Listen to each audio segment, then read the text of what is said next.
shikojmë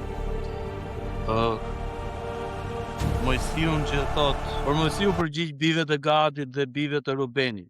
A duhet të shkojnë në luftë vëllezërit tuaj, ndërsa ju po rrini këtu? Me këtë pyetje pra e nis Mojsiu udhëtimin ose dëshirën e tyre, planin që dy fiset Mojsiu dërgoi ose 12 prihës lufte, 12 drejtuesa, 12 luftëtar i dërgoi në tokën e Kanaanit që të shikonin sa ai do të ishin ata në gjendje që të mund të pushtonin.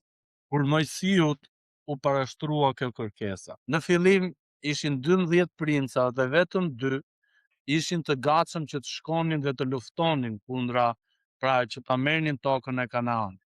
Dhe 10 fiset të tjera hoqën dorë.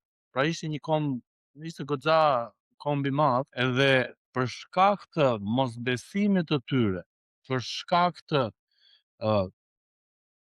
mos mbështetjes tek Perëndia, Perëndia i bëri që ata të udhtonin 40 vjet nëpër shkretë të tjerë. Imagjinoni pak, për 40 vjet ti je në udhtim. Pra çdo ditë të jetës tare. Ti do i ngarkosh, për shembull, ata shkonin, ecnin, ndalonin. Do vendosnin çadrat atyre, do i shkarkonin, do vendoseshin për aty, kullosnin baktin. Ishte koha për të lëvizur, Perëndia e thoshte vazhdoni, ecni. Pra ti në çdo ditë ishe në pritje të një urdhri të ri për të ecur. Imagjino çfarë bëjmë neve dhe sa lodhemi ne kur udhtojmë, që bëjmë çantën gati, marrim gjërat më të domosdoshme, më të nevojshme për të ecur. Edhe e kemi me ditë. Kalon, zakonisht kur kalon java, deri në një javë, një studim interesant bëhet sa, për shembull kur ikën me pushime, për sa ditë janë që njeriu kënaqet. Domethënë, të paktën kur rri në një vend. Në një vend e kënaqshme është që ti mund ta shijosh deri në 7 ditë. Kaluan 7 ditë, pastaj bëhet e lodhshme dhe ti zmërzitesh. E ndërsa këta njerëz ishin në udhëtim, edhe po udhtonin, edhe kishin të gjitha gjërat e nevojshme. Në fakt ta kishin të gjithçka që kishin. Kishin pasurinë me vete, kishin ato, domethënë bizhuteritë, zakonisht ata i marrin pasuritë, parat, lekët që neve themi sot, ata i kishin florinj. Pra gjithë thesarin e tyre, paratë e tyre, gjithçka që kishin, i kishin me vete. Baktitë e tyre, fëmijët e tyre, familjet e tyre, çdo gjë. Imagjino, gjatë gjithë kësaj kohe për 40 vjet, njerëzit aty kanë edhe gjatë rrugës që udhtonin, njerëzit do thënë edhe fëmijë dhe lindin gjatë kësaj rruge. Pikërisht këtë pyetje i bën Mojsiu dhe i kujton atyre. Po ju thon, do të bëni, nësa neve lexojmë kapitullin, vim pikërisht tek vargu 14, po ju thon, do të zini vendin e etërve tuaj. Çfarë bën ata? Nuk e dëgjuan Perëndin, por zgjodhen që të banin me mendjen e tyre. Dhe pikërisht doni të bani dhe ju të njëjtën gjë. Mojsiu i solli në vëmendje që jo vetëm që juve Perëndia do u dënoj, por edhe ne, fiseve të tjera, Perëndia do e shtyj dënimin. Imagjinoni, më falni, bekimin. Imagjinoni, për 40 vjet ishte për shkak se krye drejtuesit e fiseve thanë që ne nuk mund ta pushtojmë dot atë vend. Edhe çfarë do të ndodhi, pra edhe për shkak të mosbesimit të tyre te Perëndia e shtyti bekimin edhe për 40 vjet me radhë. Imagjinoni pak, të premtohet një shtëpi, se njerëzit e sotshëm ditët e sotme ëndër kanë që të kenë një shtëpi në tyre, tronën e tyre, e gjitha me radhë. Ti je gati për të hyrë tek dera e shtëpisë. Edhe ata ishin shumë am. llogaritë e tim, ata hecën, ishin shumë afër sa unë mendoj me mendjen time ata kanë ecur një javë, se udhëtimi i tyre shkoi 40 ditë. Një javë, edhe koha që shpenzuan ata për të spionuar vendin edhe për të marrë pikë të dobta dhe të forta. Dhe ata ishin vetëm një javë larg udhëtim që të shkonin tek vendi i premtuar që Perëndia i kishte dhënë atyre. Dhe ti je shumë gati pra për të shkuar, për të hyrë në shtëpinë tënde. Edhe një pjesëtar i familjes tënde thotë, ja, nuk va. Nuk e hetën firmë. Se pikërisht këta ishin këta drejtuesit, ishin këta që i hidhnin firmën, ti shkon gati për të marrë këtë gjë, këtë lloj premtimi dhe ti shtyhen. Perëndia i kujtoi njerëzve tyre dy fisëve që ishte shumë e rëndësishme që ata të kuptonin rëndësinë për të ndjekur fjalët e Perëndisë, udhëzimet e Perëndisë. Çfarë do të thotë kjo për ne? Unë e shikoj në këtë lloj forme, në këtë lloj mënyre. Ne si të krishterë sot jemi në udhëtim. Pjetri thotë tek letrat e tij thotë që neve jemi të huaj. Jemi duke udhëtuar. Edhe çfarë ndodh për ne? Atë ne gjatë kohës që ne udhtojmë duhet që ndrojmë bashkuar. Por vjen diçka e rëndësishme dhe që ne të kuptojmë rëndësinë e vargut 6, që thotë rëndësinë e vargut 6, që do të thotë, po ju do të rrini ulur, e ndërsa vëllezërit tuaj shkojnë të luftojnë, ne duke e ditur se çfarë është e mira dhe nuk e bëjmë, është gabim, është mëkat. Edhe pikërisht këtë gjë po përpiqet ai Mojsiu t'i tregoj atyre. Shikoni, mëkat nuk do të thot vetëm të bësh çfarë nuk është e mirë, por gjithashtu mëkat është të dështosh të bësh të mirë. Neve shpesh e kuptojmë mëkatin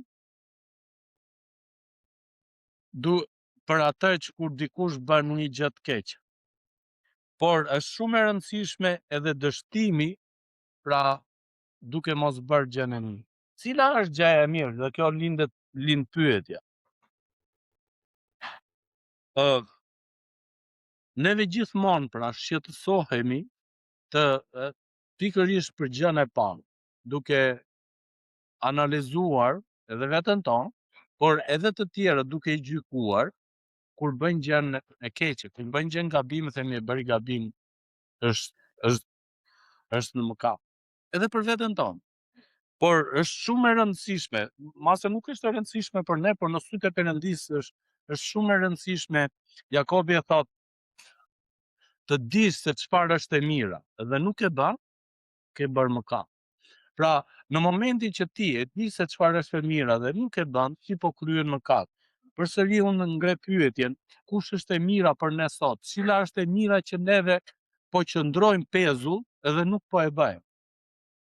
Ju kujtoj që neve jemi në udhëtim, duke udhëtuar. Të gjithë njerëzit janë duke udhëtuar. Jeta prandaj edhe pleqt, edhe nga gojdhan që neve kemi dëgjuar, si kemi dëgjuar që jeta është kalimtare. Ne jemi kalimtarë. Pse thonë që çfarë është jeta? Fllus sapun. Sot ishe, nesër nuk jemi. Pra të gjithë jemi duke luftuar për të kapur, në fakt, predikuesi thotë, të gjithë luftojnë dhe vrapojnë për të kapur erë. Por nuk e ndodh. Por në fakt të gjithë neve luftojmë, që është biblike për mendimin tim, të gjithë neve luftojmë për të jetuar sa më shumë. Dhe duam që të arrijmë përjetësinë. Edhe në fakt përjetësia arrihet vetëm në këtë lloj forme që sot gjithë bota, ku jemi neve sot, po festojnë Pashkët. Janë dhe javën tjetër. Edhe po thonë Krishti është ringjallur.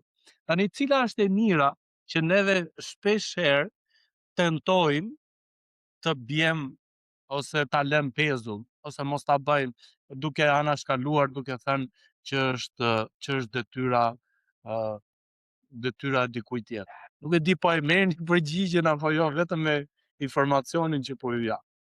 Cila është e mira që ne gjithmonë e lëm, e dim që duhet bërë, por nuk e bëjmë. Vëllezërit tanë, vargu 6, njerëzit në përgjithësi, vëllezërit si të familjes tanë, si të familjes krishterë, janë duke vrapuar, janë duke luftuar për jetë. Njerëzit që nuk kanë ardhur në Krishtin, kanë nevojë për të dëgjuar për Krishtin. Njerëzit që nuk e kanë dëgjuar lajmin e mirë, kanë nevojë për ta dëgjuar lajmin e mirë. Ungjilli, pra rrugën në shpëtimit, për të shkuar te toka e premtuar. Toka e premtuar për ne është mbretëria e Perëndisë, pranë Zotit. Në një ditë, neve kemi këtë lloj bekimi që Perëndia na ka lënë, neve do të jetojmë deri sa ka caktuar Zoti ditët tona. Por gjatë kësaj kohe është shumë e rëndësishme që gjatë udhëtimit tonë neve të zgjedhim kujt do t'i besojmë. Do t'i besojmë Perëndisë apo do t'i besojmë vetes tonë? Do t'i kërkojmë Perëndisë ndihmë apo do të themi në momente të vështira nuk e bëj dot, nuk e arrij dot. Mojsiu thot, po ju çfarë do të bëni? Do të rrini? A duhet të shkojnë vëllezërit tuaj në luftë? A duhet të rrini ju edhe vëllezërit tuaj të shkojnë në luftë? Apo kur neve shikojmë vëllezërit tanë, njerëzit tanë që përpiqen për të kapur, për të arritur tek jeta, tek perëndishmëria, dhe ne nuk bëjmë diçka, atëherë ne jemi duke ditur, duke parë me sytë tanë se çfarë është e mira dhe nuk e bëjmë, atëherë neve po bëjmë mëkat. Ne gjithmonë duhet të mobilizohemi, të jemi të gatshëm që pikërisht siç ishin këta dy fiset, këta e kuptuan. Ishin gati që të bënin një lloj gabimi, ishin gati që të dilnin kundra vullnetit të Zotit, por ndërsa dëgjuan shpjegimin e Mojsiut, ata thanë, mirë, dakor. Na lejoni ne që të vendosim të ndalim familjet tona pikërisht këtu përpara Jordanit, edhe ne me ushtrinë tonë do të mobilizohemi, dhe të luftojmë bashkë me vëllezërit tanë. E njëjta gjë mund të jetë edhe me ne sot. Ne familjet tona, njerëzit tanë, sepse Perëndia na thot gjithashtu që ne duhet të kujdesemi për familjarët tanë. Por Perëndia na thot gjithashtu që të kujdesemi edhe për vëllezërit tanë. Çfarë do të thotë? Sigurohu që familja jote është e sigurt edhe janë përmbushur të gjitha nevojat dhe shko bashkohu dhe ti me vëllezërit tuaj për të luftuar. Edhe cila është lufta jonë për ne sot? Për të bërë të mirën. Kush është e mira? Për të ndarë ungjillin. Bëjmë pikërisht këtë gjë në jetën ku jemi duke jetuar, në udhtimin tonë, në punën tonë, në çdo gjë, ne tregojmë që jemi ndryshe. Edhe njerëzit të kërkojnë të bashkohen me ne në udhtim. Kjo është ajo përgjegjësia jonë, detyra jonë kryesore për të ardhur edhe për të bashkuar me pikërisht me këtë gjë. Ju kujtohet tek Efesianët, se e kemi bërë tek Efesianët 6, neve kemi bërë gjithmonë atë mësimin që 6:11 edhe në vazhdim, që thuhet armatosuni me armatimin e Perëndisë. Edhe forcohuni pra me armatimin e Perëndisë. Pra ne duhet jemi vigjilent me luftën shpirtërore që ne përballemi. Dhe lufta, e di, është një fije shumë e hollë që ndan nga e vërteta dhe nga gënjeshtra. Djalli tani tashmë nuk lodhet të thotë që Jezusi nuk është i vërtet. Djalli lodhet duke thënë edhe përpiqet duke thënë kemi kohë, prit dhe pak. Edhe ti ke kohë, pse të fusësh familjen në rrezik, pse të japësh më shumë sa të dhënë. Po duke u përpjekur më shumë, edhe duke dhënë më shumë, e dini si thot janë të urta.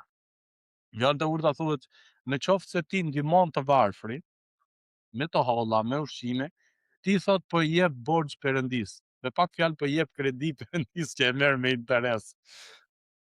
Më shkoqër, nuk ka ku të shkoj më. Ti po je borxh Perëndis. Perëndia ty të ka sjell në jetë, të ka bekuar me të gjitha të mirat, edhe thot do m'japësh çik borxh mua. Si, duke i ndihmuar njerëzit në nevojë. Dhe duke e bërë këtë gjë, ti nuk po shqetësohesh dhe të thuash që dale se çfarë do të ndodhi me familjen time. Por ti beson mjaftueshëm që ka për mua, ka dhe për të tjerë, ka dhe për familjen time, edhe gjatë gjithë kësaj kohe Perëndia do të sigurojë akoma më shumë për gjithë secilin prej nesh. Kjo do të thotë të jesh gjithmonë i karikuar, do të thoja plotësisht me besimin dhe i armatosur me armatimin e Perëndisë. Pra betejë që neve kemi sot është të gjejmë gjithmonë vendin ku ne mund të shërbejmë.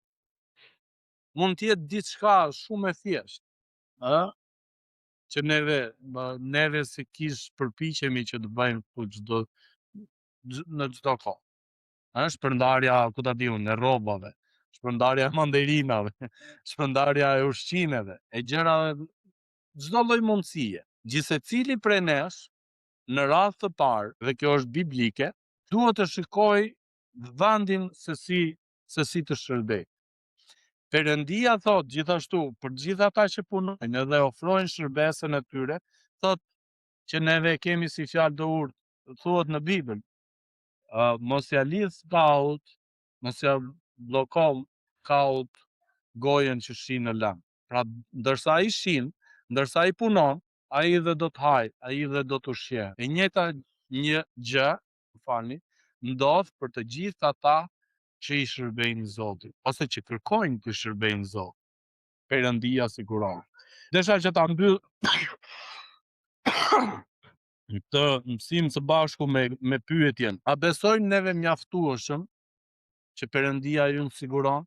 A besojmë neve mjaftueshëm që Perëndia do na e bëjë mbar? A besojmë neve mjaftueshëm që edhe në momenti kur neve nuk shikojmë dritë në fund të tunelit, përsëri Perëndia do të ndezi dritën? A besojmë neve pengesat, gjigantët tonë në jetën tonë të përditshme që neve kemi në jetën tonë, që janë të papërshkrueshëm, që janë të pa deportueshëm, neve nëpërmjet Perëndisë besojmë që do t'i deportojmë, do t'i pushtojmë? Të po përpiqet Perëndia të na thotë. Paqja dhe hiri i Perëndisë qoftë në gjithë secilin prej jush. Faleminderit për vëmendjen.